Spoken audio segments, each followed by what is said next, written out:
Zimbabwe's Midlands province is rich in iron ore and essential raw materials.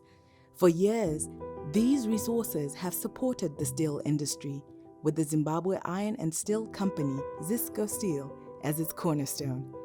However, after years of decline, Zisco Steel faces significant challenges. In contrast, a new wave of companies like Dinson Iron and Steel Company are leveraging advanced technology to maximize Zimbabwe's iron ore potential. With plans to enhance steel production and foster industrial growth, these ventures aim to transform the industry and revitalize the economy.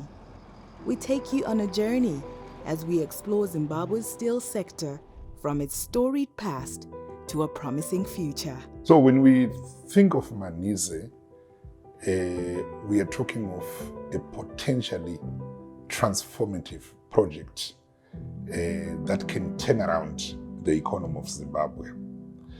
The Manhize mountain, where the iron ore comes from, is sitting on an estimated 30 billion tons of iron ore, or even more. But the way this Manhize project has been set up, it's very colonial, it's very extractivist in nature. And when you look at it,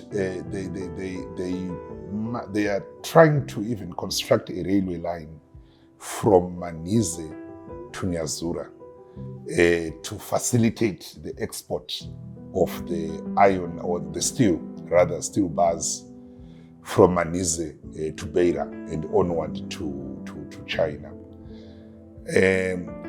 Yet Manhize must be the backbone of industrialization of Zimbabwe. It must be the vehicle that can resurrect institutions like Zisco Steel,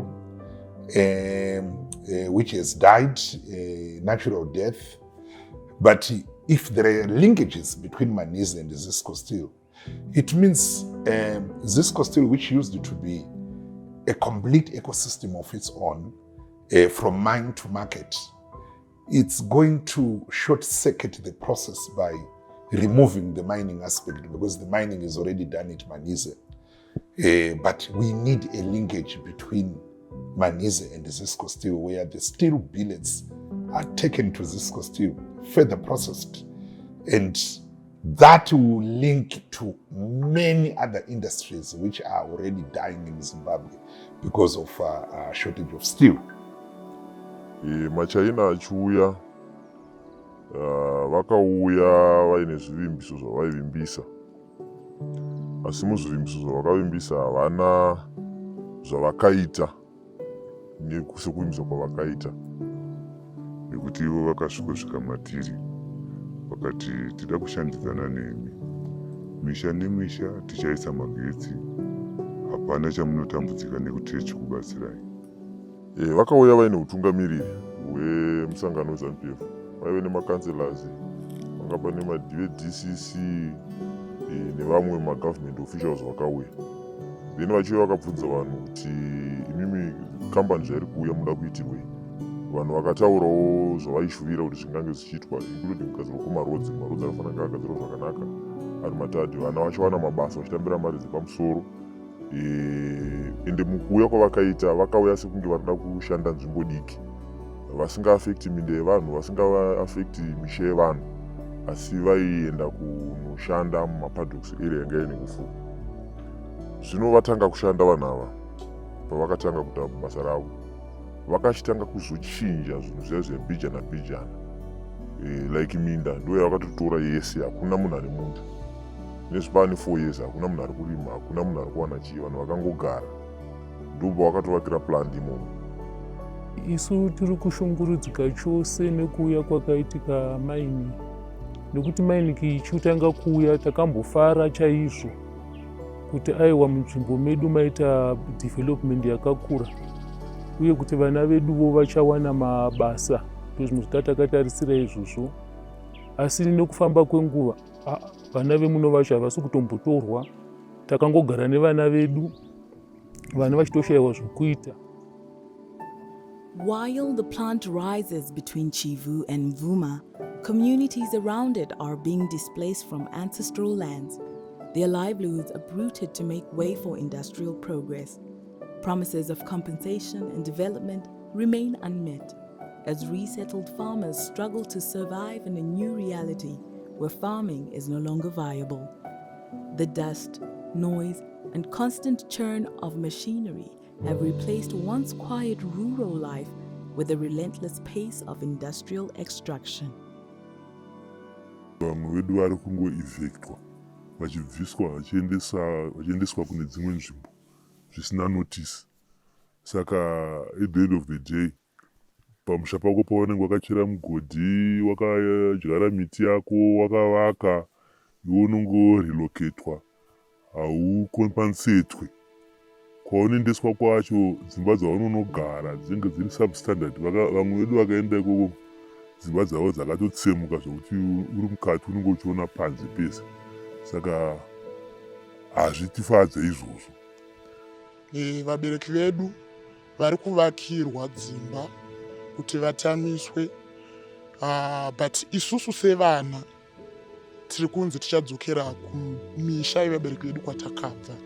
So we are calling upon the government, to come up with a template, a matrix of calculating compensation. Right now, they just compensate for the development. But if you go to the farms, it's really just a simple house, which can be valued at 1,000. But the cost of relocating the whole family, a farmer, the graves, building new paddocks for them, cattle, tilling new land, cutting down trees, that is not provided for. So we're calling for a template or a method of calculation that is going to be used by people when they want to be relocated.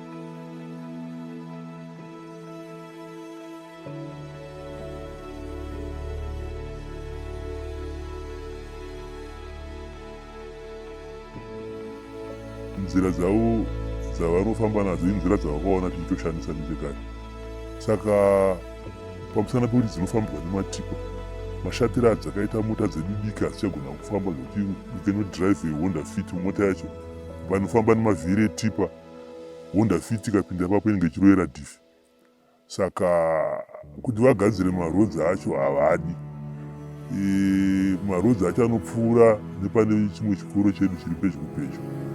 Saka dust rinombumuka vachipfuura nematipa avo iwayo plus nespeed yavanenge vachifamba nayo iri dangerous kuvana vechikoro zvokuti we are afraid one of these days tinogona kungosangana netsaona yemwana wechikoro anenge arohwa nematipa iwayo. Historically, people were moved from their communal lands and they were given farms, right? And this was done to up our agriculture, to diversify the economy. And now we're having a situation where the farmers are now being moved because of mining. They don't have any alternative source of living, and the other issue is on the displacement itself. So we have a gap in our law where, in terms of calculating the cost of displacing people or compensation, it is not clear. Usually it is at the mercy of the company. It's the company that calculates how much they have hurt you and how much they want to compensate. And this is happening with the farmers in Manhize. I think we have farmers who were located from 1984 up until 2000. People have been relocating and being settled there. And these people have invested in the farms, machinery, they've invested livestock, they've invested, their houses. And they've expanded also, because of their growing families. And the compensation that the mining company is promising is not covering, those expansion that has happened within the families. Izvozvi pavakaemta dhemu redu mumberi pokunwa mvura hapasisina. Ndisiye mvura yakanaya zvaive zvakanaka, but mudhemu macho hamuna mvura because I think the water table was disturbed drastically. So even matsime ati anga ine mvura haachabati mvura because water table yacho yakure stereke. Then dai government yaipindirawo paplight yemaworkers, dhasi rinopfumbuka panhu panoshandwa ipapoka nezvinenge zvakaita vanhu vacho ukasangana navo. So dai vaitopfekawo zvavo kana mamaski kana zvimwe zvinhu because vamwe vazhinji vacho vari kufind their numbers pamusana kuti hapana safety ipabasa zvinhu zvana dust nemachemicals anobva pavanenge vachibika simbi dzavo.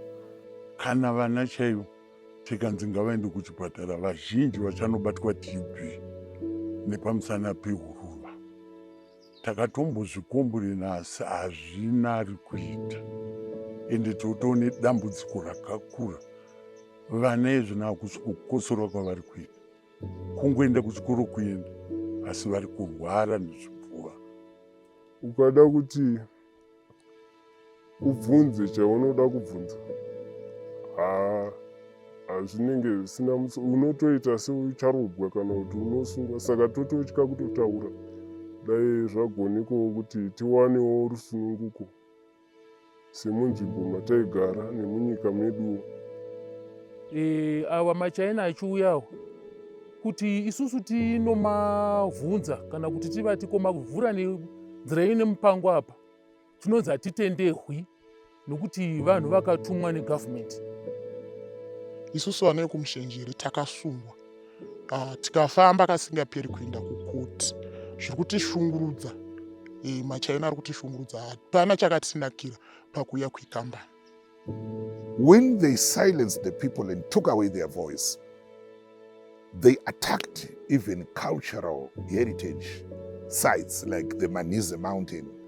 It's a very, very sacred range of mountain, dating back to centuries. It's something that has been passed on from one generation to another. But the Chinese have desecrated that mountain. They don't care about it. And it's a shame to have people like Chris Mtswangwa, who speak like a nationalist, undermining our own cultural values as a people, and bringing foreigners to come and desecrate a cultural heritage site. You also have traditional leaders being divided. Some of them are now very gullible. If they receive money, they forgo their cultural responsibilities and duties to preserve our culture in those sites like the Manhize mountain. Ikene zvikambani yave gore norare chitu iri kutoproducer simbi dziri kutobuda. Tochingona matrucks more than 50 to 100 matrucks anenge achilodwa every day akatakura simbi dzichibuda. Masalaries aya haana kuchinja, akatokatiwa nekuti zvakanzi rimwe basa ramaiita rakuitwa nemissionary, saka basa raashoma vakatoritirenja vanhu. Tochizoenda pamaovertime anorekodwa, asi kuzoti mari ichiuya hapana. In a nation eager for growth and renewal, disco stands as both a symbol of promise and a warning. The challenge now is ensuring that industrial progress doesn't come at the cost of justice, sustainability, and the dignity of the people who call this land home. Some of these workers are drivers who drive all the way from Hwange carrying coal to Manhize. Every day they will be on the road. And the road from Bulawayo to Hwange, I think it's the worst road in sub-Saharan Africa. And it's made worse by companies like Dinson, which are carrying heavy loads of coal. Instead of using railway, they are using the road. That's why that road is depreciated to a point where it's now a state of disaster. We also need to be producing mining products in Zimbabwe. And again, steel can help to manufacture mining products, not only for Zimbabwe, for the whole region. And the Manhize can play that role where it can be linked to mining through production of mining equipment, which we are still exporting. Countries like Sweden used to be a mining country as well. But when their minerals got exhausted, they realized that mining is still happening around the world. And they said, let's start manufacturing mining equipment and export to the world.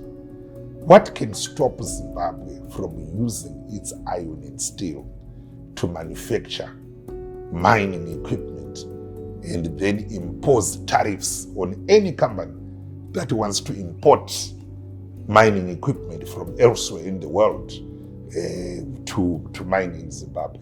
So we really need to maximize this opportunity that we have in Manhize and ensure that there are linkages between Manhize and other sectors of the economy, transform it so that it's not an enclave economy where it's only there to extract, add value a little bit, and then take it to China.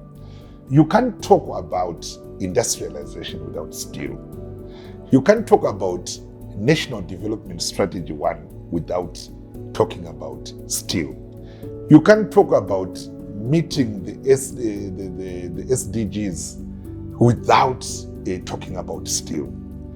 When you look at China, the rise of China, industrialization of China, was propelled by the rise in steel manufacturing. So when I look at Manhize, despite all the noise that the people like Tsingshan are making, I see it as something that is set up in Zimbabwe for the benefit of China. There are no linkages to our agricultural sector in terms of manufacturing of agricultural equipment. There's no linkages even to other sectors, the bus and truck manufacturing companies. I don't see anything coming out of this. And when you hear Chris talking, it's just Manhize is the biggest steel plant in Africa, but we are not told how this is going to resurrect the Zimbabwean economy.